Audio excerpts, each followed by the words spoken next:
We were taught that time moves, that it drags us from yesterday to tomorrow, from childhood to death, from back then to one day.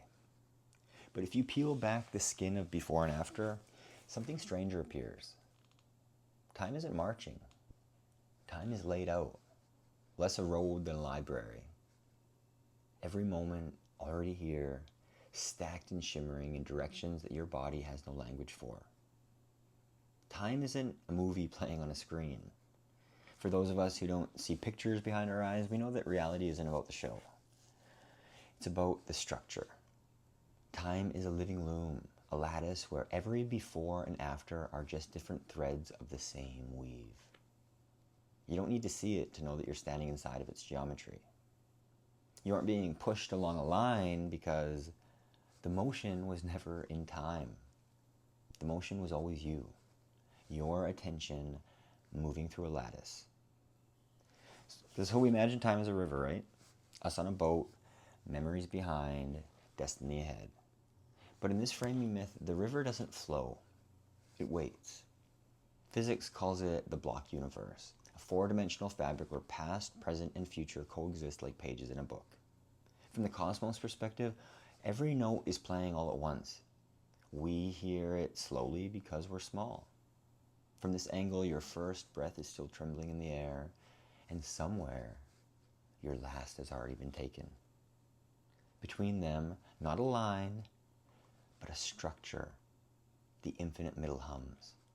This isn't fate. This is architecture. We are travelers who mistake our footprints for the path that was there all along. Relativity gives time its fabric. Quantum mechanics gives it its shimmer.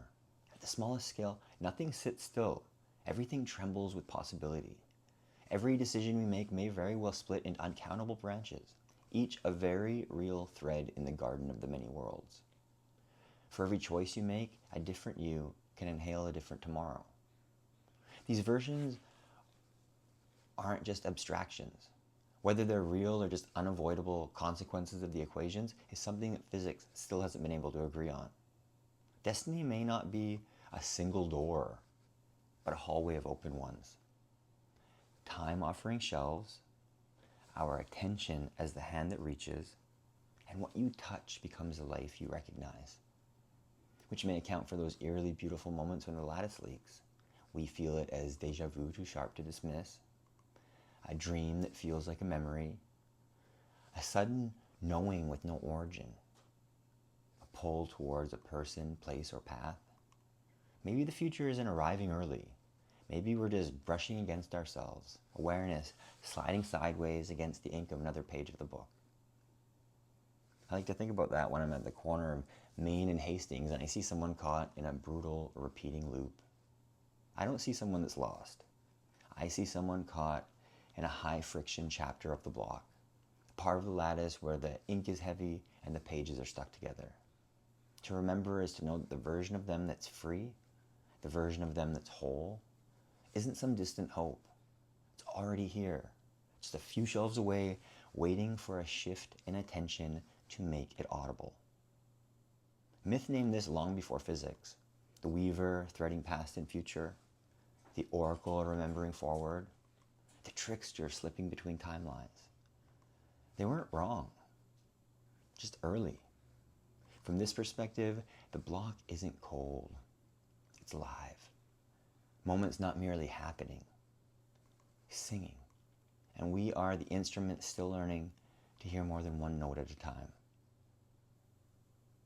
So, back in the late 1970s, we launched two metal prayers into space, Voyagers 1 and 2. Tiny emissaries with phonographic records, consecrated seeds of human noise, laughter, whale sounds, heartbeats, the blues, encoded onto a golden disc like an insurance policy against being forgotten.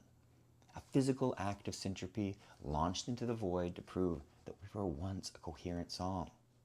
They skimmed through the outer planets, and at the edge of the sun's breath, at the heliopause where the solar wind thins into interstellar space, we expected turbulence, a clash of fields, chaos.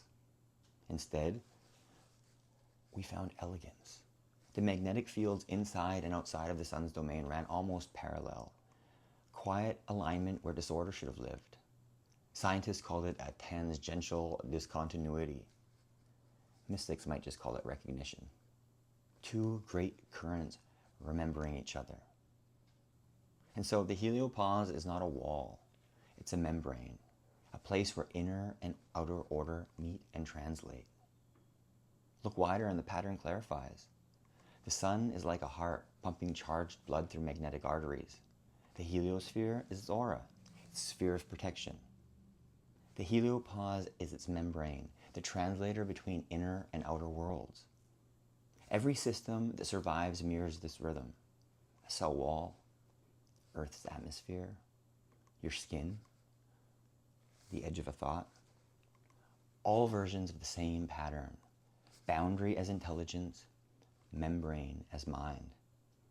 Inside the solar body, Earth turns as an organ of awareness. Humanity born of sunlight and stone is a transducer, turning radiation into reflection, energy into meaning. Not literally the sun's pineal gland, but structurally, close. The old astrologers sent this sideways. They weren't doing science. They were doing neurology with myth. So what does any of this have to do with time? Everything. The heliopause is a boundary where two vast fields align just enough to exchange information. That is what now is. Your present moment is a temporal heliopause, a membrane where the already written lattice of time and your flickering strand of attention meet and translate. On one side, moments coexisting on the block. On the other, your embodied perspective moving frame by frame. Now is where the two agree just enough for experience to happen. Attention is your Voyager. It sails as far as honesty allows. When your inner and outer fields align, information moves freely. Not magic, coherence. Your life begins to make sense from both sides at once. And I don't think that knowing the future exists makes me a puppet. I'm not writing the book from scratch. I'm choosing which chapters to read with my whole body. We're not creating constellations, we're learning which ones our attention can climb into. To live as a rememberer inside the lattice is to treat now as a meeting place, to know that every one day hums beside you, and to feel that the future doesn't arrive. The future remembers. Our choices do not edit the block. They edit our relationship to it. You get to choose which versions of you move toward. You get to choose which symmetries you amplify.